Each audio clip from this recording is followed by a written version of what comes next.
perempuan, kembali lagi di Her Story, Puan Bersuara, Puan Berdaya. Masih bersama saya Zetira dan juga dua narasumber saya hari ini, Bapak Frianto Sitohang, Komisioner Komnas Perempuan, dan juga Kak Gita Savitri Devi, seorang konten kreator muda dan juga penulis. Jadi tadi sudah dijelaskan gitu ya sebelumnya Pak Ferry mengenai tren kekerasan terhadap perempuan itu meningkat gitu ya saat pandemi COVID-19 ini, khususnya di ranah private. Nah, Pak Ferry, mengapa sih hal itu bisa terjadi gitu? Silakan Pak Ferry. Ya, angka yang saya sebutkan di awal tadi itu angka yang terjadi selama 3 bulan, jadi Maret sampai Mei. Maka kalau sekarang sudah September, saya punya keyakinan bahwa angka tersebut mungkin jauh lebih tinggi dibandingkan dengan angka yang saya sampaikan di atas.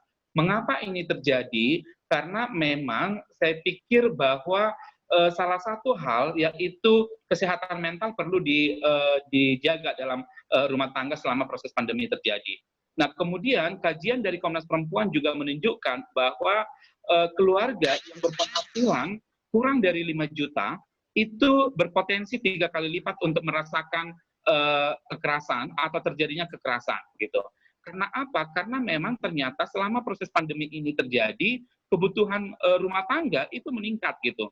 Sementara tadi Mbak Gita sudah menjelaskan bahwa justru pendapatan berkurang karena kan orang kemudian tidak bisa bekerja sebagaimana masa-masa normal terjadi gitu. Nah, ini kemudian berdampak situasi ekonomi semakin sulit sehingga kemudian kesehatan mental menjadi terganggu. Nah, hal ini kemudian berpotensi untuk orang-orang di dalam keluarga secara khusus yang memiliki power lebih tinggi melakukan kekerasan terhadap anggota keluarga yang lainnya. Karena itu bagi kita sangat penting sebenarnya untuk mengenali pertama supaya kemudian orang menjaga kesehatan mental dengan cara berupaya untuk melakukan pembagian kerja dalam rumah tangga, membangun komunikasi satu dengan yang lainnya, dan kemudian menciptakan kegiatan-kegiatan yang dia bisa mendukung satu dengan yang lainnya sehingga bisa meminimalisir terjadinya kekerasan dalam rumah tangga. Saya pikir ini menjadi catatan penting. Nah, pertanyaannya adalah, kalau misalnya ada korban kekerasan dalam rumah tangga, apa yang harus dilakukan? Nah, ini menjadi penting supaya kemudian korban terlindungi gitu, hak-haknya sebagai korban atas keadilan, perlindungan dan pemulihan itu bisa terakomodir gitu.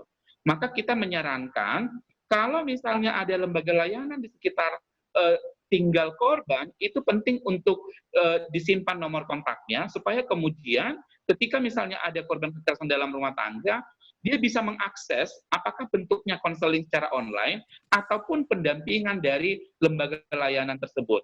Karena memang hasil kajian Komnas Perempuan juga, perempuan korban kekerasan dalam rumah tangga itu kurang dari 10% yang mau melaporkan kasusnya ke lembaga layanan. Ini menjadi keperhatian kita juga dan menjadi tantangan bagaimana kita meminimalisir dan memberikan perlindungan terhadap perempuan korban kekerasan dalam rumah tangga.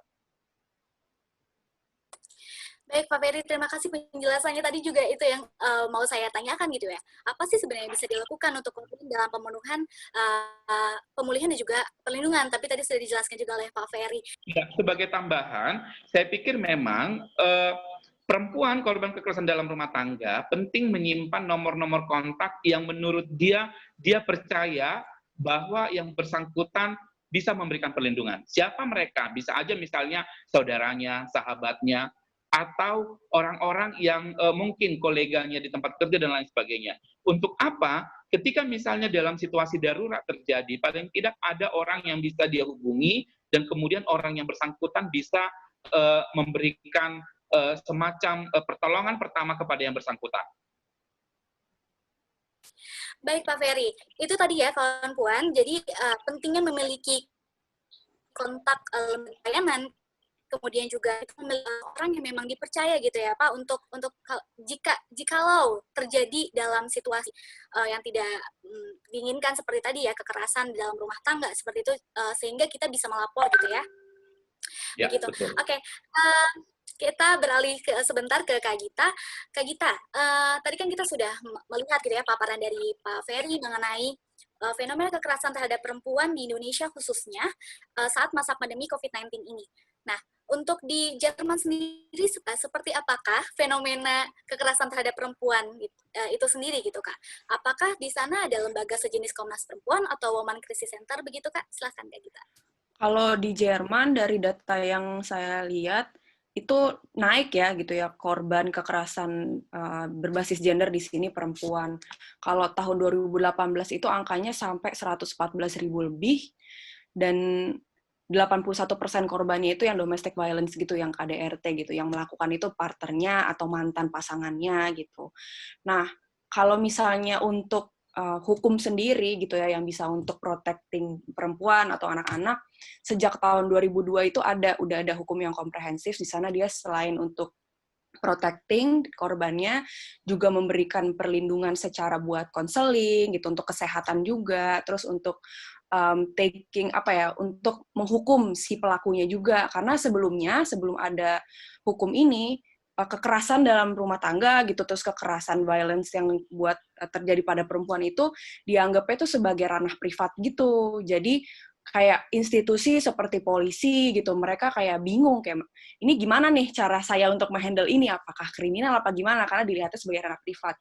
Tapi sejak tahun 2002 itu berbagai institusi di Jerman gitu ya dan organisasi yang kiranya ada hubungannya gitu kayak entah health professional, entah itu youth services gitu kan, kepolisian juga, kementerian.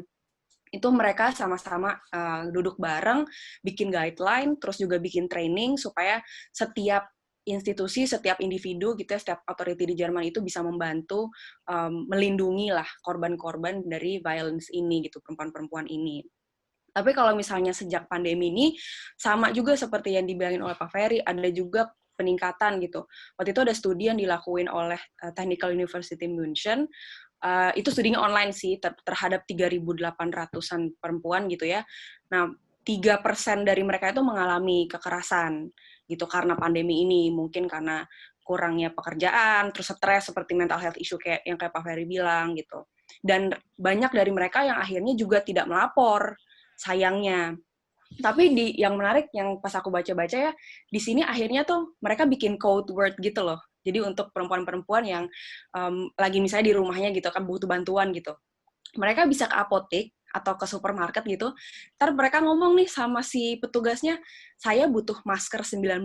Nah, masker 19 itu menjadi code word gitu, kalau saya butuh bantuan nih gitu, di rumah saya lagi mengalami kekerasan. Nah, akhirnya nanti mereka lapor polisi dan segala macam, mereka punya guideline-nya untuk melakukan apa nih setelahnya gitu. Menarik ya Pak Ferry ya yang disampaikan Kak Gita. Jadi mungkin itu bisa jadi satu studi yang baik gitu ya untuk di Indonesia sendiri gitu. Ternyata di Jerman sejak tahun 2000 ya Kak sudah ada payung hukumnya seperti itu ya. Iya, tahun 2002. Seperti undang-undang Kak atau seperti apa Kak? Betul, seperti undang-undang sih. Jadi undang-undangnya komprehensif gitulah. Kalau misalnya mungkin kalau di Indonesia seperti RUU PKS gitu kali ya, yang bener-bener tuh segala macam yang ngeproteksi, terus yang ngeproteksi tentang privasi gitu, untuk nanti ngebantuin konseling segala macam. Mirip-mirip seperti gitulah. Betul, tapi sayang di Indonesia belum bisa Iya, sayangnya. Sayangnya gitu ya, malah dikeluarkan dari prolegnas seperti itu. Semoga kedepannya memang RUKS ini juga segera disahkan seperti itu, karena memang ini sebagai payung hukum yang luar biasa baik untuk korban khususnya ya. Jadi juga ada pelajaran baik di Jerman, ternyata ada semacam kode ya kayak untuk di sana gitu. Ketika karena selama ini kan paling kodenya itu adanya di bar gitu kan, bar atau di klub gitu. Kodenya itu kalau di bar, kalau di daerah RNW itu apakah Luisa ada di sini? Nah gitu tuh. Tapi kalau sekarang sejak pandemi ke apotek minta masker 19, nanti mereka ngerti. Oh, begitu. Menarik banget, menarik. Nah, saya juga masih punya banyak pertanyaan nih buat Kak kita juga Pak Ferry, tapi kita jeda sebentar ya. Oke? Kawan Puan jangan kemana-mana, tetap di Heart Story, Puan Bersuara, Puan Berdaya.